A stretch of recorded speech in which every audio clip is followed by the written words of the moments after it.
Salut, salut les millionnaires. Soyez encore une fois de plus bienvenus dans votre monde du millionnaire.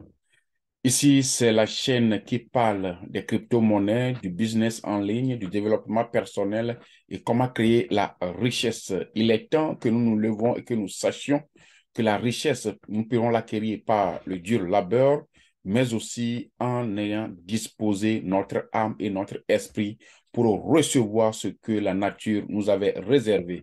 Et c'est la plupart des choses qui découlent de ce livre que nous avions commencé à étudier il y a de cela plus de 8 jours. Nous étudions le livre écrit par Napoléon Hill qui a pour titre Réfléchissez et devenez riche, que la plupart des entrepreneurs ont lu dans ce pays. Je le dis qu'il y a aussi un coach de... Son nom m'échappe, mais il est de Burkina Faso. Dans l'une de ses interviews, il a dit que le jour que lui il a lu ce livre, c'est là où tout était déclenché en lui. Alors aujourd'hui, nous allons toucher encore un autre chapitre qui est plus pertinent dans ce livre, c'est la persistance. La persistance. Et comme je vous l'ai dit, le livre, c'est un livre tellement pratique. C'est un livre pratique de telle sorte que quand vous avez une fois lu la parole de Dieu et vous lisez certaines lignes de ce livre, vous saurez que ce sont les paroles bibliques que nous n'arrivons pas à détecter, que nous n'arrivons pas à cerner, qu'ils ont pris et pu matérialiser. Et quand je lisais ce passage, ça me fait recours à Baltimée de la Bible, qui était aveugle, mais qui a persisté. Malgré que la foule le repoussait, il a dit non. On dit que l'enfant de Jésus, que quelqu'un passe, s'appelle Jésus. Il crie, il crie, il crie, jusqu'à ce que Jésus a dit, appelez-le. Vous pouvez lire tout cela dans Marc 10, versets 48 à 52. Alors, la persistance nous demande à ne pas abdiquer, à ne pas abandonner. Nous devons persévérer. Et ici, nous avions besoin d'utiliser la foi. Donc, la persistance, de façon claire, l'on définit que c'est l'effet soutenu nécessaire pour la manifestation de la foi, la réussite que nous voulons, ce que nous voulons entreprendre, le désir que nous avions dans le chapitre 1, il faut que nous soyons persistants dans ce domaine. Cette vidéo serait un tout petit peu longue. Vous avez vu que j'ai commencé la vidéo avec de l'énergie. Donc, cette vidéo est une vidéo puissante. C'est une vidéo puissante. Ils l'ont matérialisé. Maintenant, ils ont pris des points pour nous montrer comment il faut être persistant. Maintenant, voilà, premièrement, les 8 facteurs de la persistance. Si tu veux savoir que quelqu'un est persistant, voici les 8 facteurs qui définissent quelqu'un qui est persistant. Après les 8 facteurs, nous avions 16 autres facteurs qui montrent que tu n'es pas persistant. Et après cela, on nous donne encore 4 autres astuces pour un vrai persistant. Alors, il faut rester jusqu'à la fin pour découvrir toutes ces formes de persistance et tu vas maintenant te positionner. Mais si tu n'es pas encore abonné sur la chaîne, je t'en prie, fais-le et on continue. Alors, voici les 8 facteurs de la persistance. Premièrement, une définition claire de ton objectif. Deuxièmement, il faut avoir le désir. Troisièmement, une autosuffisance. Au point 4, il parle encore d'une définition d'un plan précis. Au point 5, avoir une connaissance précieuse, une connaissance spéciale dans ce que tu veux faire. Sixièmement, il faut avoir une coopération. Essaie de coopérer avec ceux qui sont déjà dans ton domaine. Au point 7, il faut avoir la volonté. Et au point 8, il faut avoir l'habitude. Il faut être quelqu'un qui est habitué à faire ce que tu veux faire.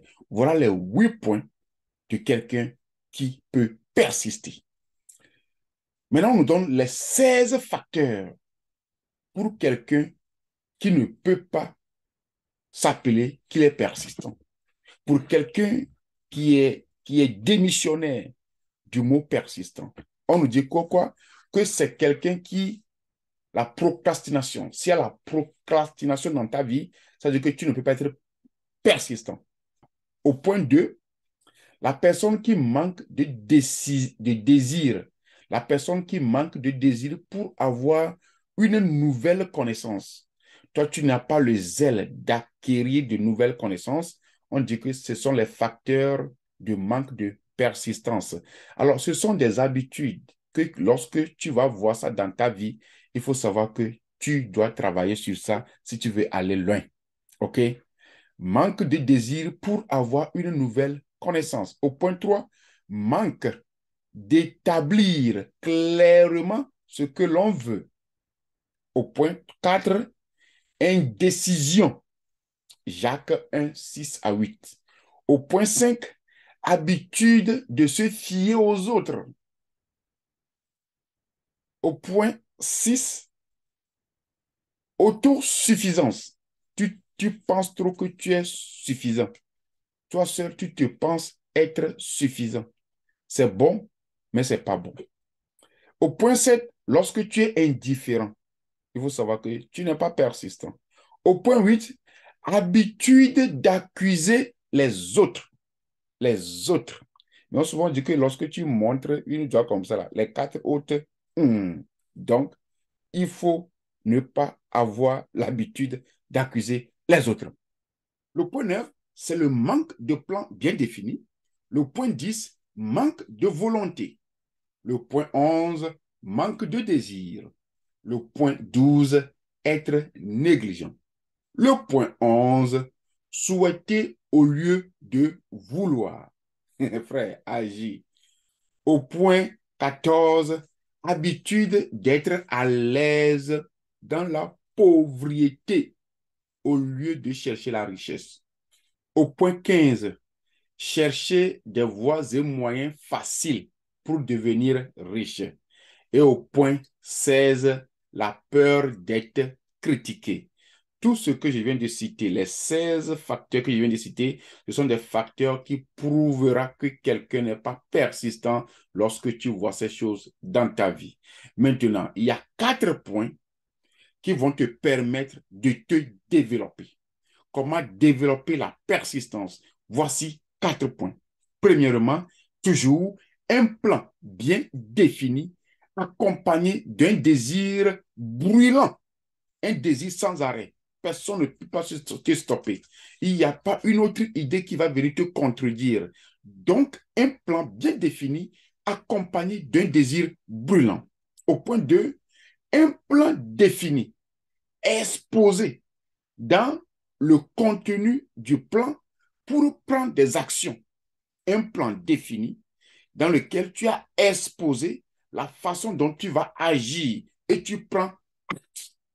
Au point 4, il faut avoir une mentalité fermée à toute forme de négativité. Mind close against all negativity. Il faut avoir une mentalité fermée, tight, contre toute pensée négative qui va venir te décourager.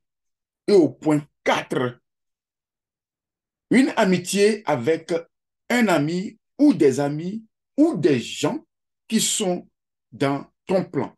Les gens qui ont déjà accompli ce que tu veux faire, ou bien les gens qui aiment tes idées, les gens qui partagent ce que tu veux faire avec toi. Alors, dans ce groupe, nous sommes dans un groupe des millionnaires. Bientôt, nous allons avoir des clubs. Si tu souhaites être dans le club des millionnaires de Comla Light, tu peux m'écrire dans ma boîte électronique. Ça y est, en bas de cette vidéo, tu peux m'écrire que tu veux joindre notre classe des millionnaires. Et nous avions là-bas d'autres enseignements plus profonds que ceux que vous voyez ici. Là aussi, tu as un projet. On peut toutefois t'accompagner, t'aider et qu'ensemble, nous allons travailler ensemble pour se développer et développer notre environnement. Nous sommes là pour s'entraider. C'est l'objectif. Ce ne sont pas des vidéos qu'on fait seulement, mais nous voulons aller quelque part et nous voulons avoir une équipe à conduire, une équipe avec qui nous allons travailler ensemble. Merci beaucoup et on va se voir dans la vidéo prochaine qui est la vidéo numéro 9. Thank you. Si tu n'es pas encore abonné, pardon, please, fais-le et nous nous reverrons encore dans une autre vidéo. Cette vidéo, vraiment, je l'ai qualifiée, c'est une très, très bonne vidéo. Vous pouvez même la partager avec les frères et sœurs. Ce sont les caractéristiques que nous venons de citer. Parce que lorsqu'on nous prêche, des fois, nous n'arrivons pas à cerner. Mais quand on touche du doigt les choses un à un, vraiment, ça nous fait appel. Et lorsqu'on travaille sur ces critères qu'on a cités de suite, ça nous fait du bien et on se développe et on arrive là où on veut aller. Merci beaucoup et à la prochaine. Ciao, ciao.